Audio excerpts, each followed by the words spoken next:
Merci, Monsieur le Président, Monsieur le Premier ministre, Mesdames et Messieurs les ministres, mes chers collègues. Protéger tous les Français, c'est la boussole qui doit guider notre action en tant qu'élus. La protection, la sécurité, c'est ce que nous devons aux Français. Cette détermination, cette exigence, nous devrions tous la porter, tous la partager, tous l'assumer.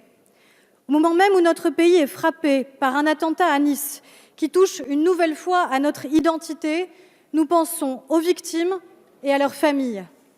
Au moment où nos forces de l'ordre sont attaquées, comme encore ce matin à Avignon, nous leur redisons notre attachement et notre soutien indéfectible.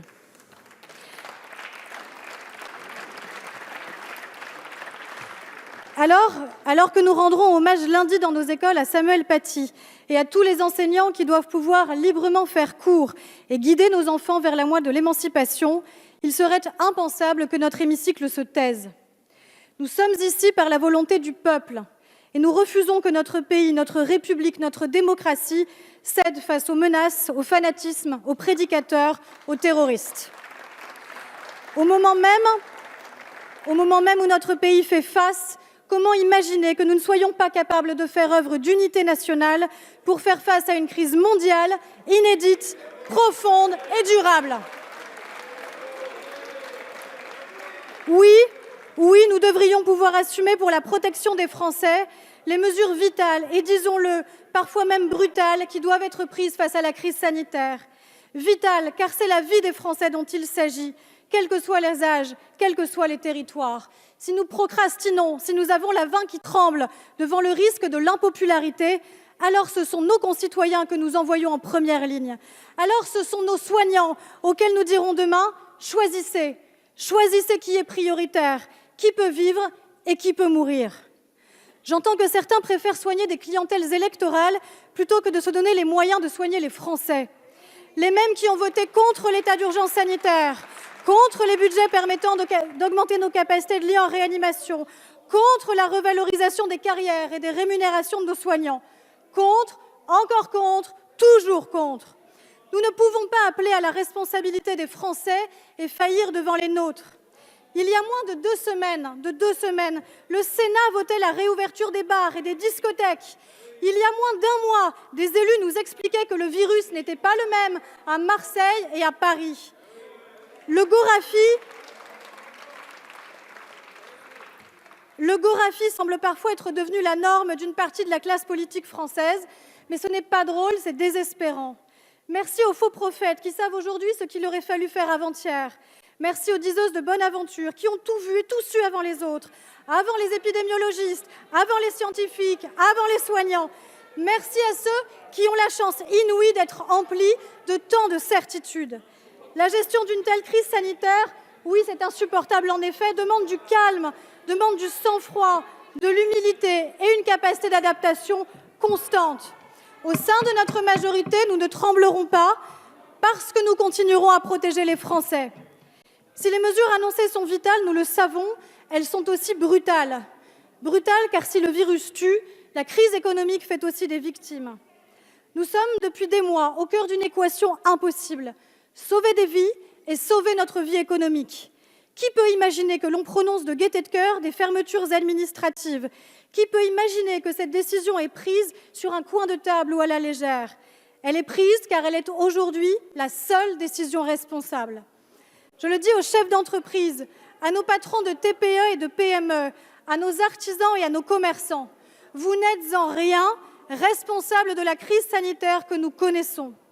Partout, nos entreprises se sont adaptées en un temps record. Elles ont protégé l'emploi de leurs salariés. Elles ont participé à l'effort national.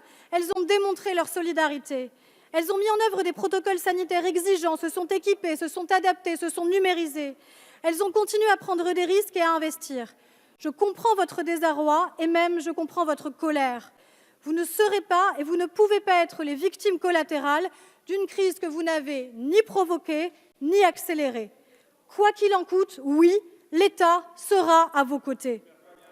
La préservation de nos emplois et la sauvegarde de nos entreprises sont un impératif. Aucun autre pays au monde, aucun, n'a plus fait pour soutenir ses entreprises et ses emplois. Le fonds de solidarité a été simplifié, renforcé et élargi pour toutes les entreprises Et cette aide sera encore amplifiée. Les exonérations de charges, et je parle bien d'une exonération de charges et non pas uniquement de report, ont été massivement renforcées. Le chômage partiel indemnisé à 100% pour ces secteurs a été prolongé jusqu'à la fin de l'année. Et nous le savons, trop d'entreprises, de commerçants, de salles de cinéma ou de spectacle ne peuvent plus faire face au paiement des loyers. Dans le projet de loi d'urgence sanitaire que nous avons voté, nous avons protégé les entreprises locataires contre toute expulsion. Nous voulons aller plus loin et le ministre de l'économie s'emploie à trouver un accord dès la fin de semaine sur le paiement des loyers. Enfin, la baisse de 10 milliards d'euros des impôts de production profitera majoritairement aux PME et aux ETI. Le gain pour les PME est estimé à plus de 13 000 € par an. Je mentionnais les salles de cinéma et les salles de spectacle. Nous le savons, le monde de la culture est celui qui est le plus durement et le plus durablement touché par la crise. Les auteurs, les artistes, les créateurs nous aident pourtant à la surmonter. Jamais nous n'avons eu un tel appétit culturel. Dès le déconfinement, les Français avaient plébiscité leurs libraires de centre-ville. Monsieur le Premier ministre, le Président de la République a clairement dit que les mesures de fermeture de nos commerces seraient revues toutes les 2 semaines. La situation des libraires et des disquaires devrait être examinée prioritairement. Nous ne pouvons, nous ne devons pas laisser le champ libre aux plateformes internationales face à l'intelligence et la qualité de conseil de nos libraires et de nos disquaires. Les distributeurs français de cinéma, face à la désertion des grandes productions américaines en particulier, avaient assumé des risques et programmé des films ambitieux. En témoigne le démarrage exceptionnel d'Adieu les cons, vaste programme, aurait dit le général de Gaulle, qui plus est dans la période. Nos opéras, nos musées, nos théâtres, nos salles de cinéma et de spectacle avaient adapté leurs jauges, déployé des protocoles sanitaires parmi les plus exigeants, adapté leurs horaires, inventé de nouvelles formes artistiques, retrouvé et renouvelé leur public. Ces efforts inouïs que vous avez déployés ne seront pas vains.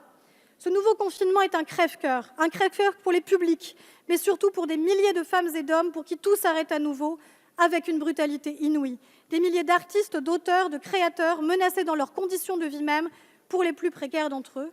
Nous serons là pour eux, nous serons là pour qu'ils continuent à exercer leur métier.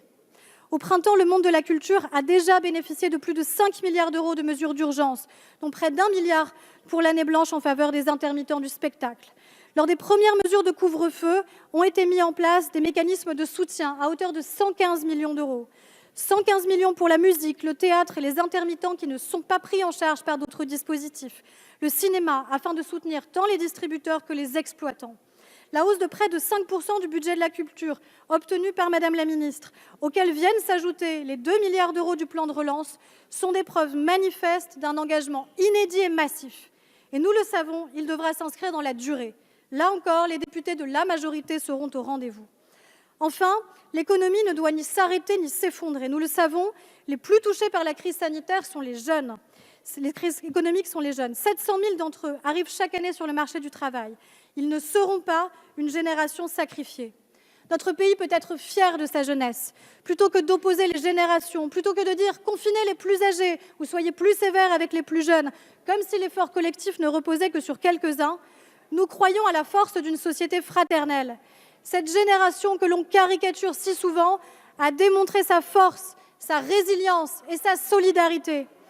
Parmi les plus de 300 000 jeunes qui se sont spontanément portés volontaires sur la plateforme jeveuxaider.gouv.fr, 40% avaient moins de 30 ans. 58 000 jeunes en service civique ont transformé leur mission pour contribuer à l'effort national contre la pandémie. Le plan Un jeune, une solution, ce sont des solutions concrètes pour soutenir leur insertion professionnelle durable, avec des compensations de charges et des aides exceptionnelles pour recruter des alternants en contrat d'apprentissage ou de professionnalisation. Notre jeunesse ne doit pas être entravée. Personne ne veut être une génération Covid, qui serait synonyme de morosité et d'anxiété. Vivre avec le virus, c'est vivre et c'est garder intact notre esprit de conquête. Bernanos disait « C'est la fièvre de la jeunesse qui maintient le monde à température ambiante. Quand la jeunesse refroidit, le reste du monde claque des dents. Nous ne claquerons pas des dents. La crise ne peut pas nous conduire à renoncer, à nous assoupir, à nous engourdir. Face aux menaces que subit notre pays, face au terrorisme islamiste, face à ceux qui veulent nous séparer, nous diviser, nous opposer, la crise doit au contraire révéler partout la force qui est celle de notre pays, parce que nous sommes la France. Je vous remercie.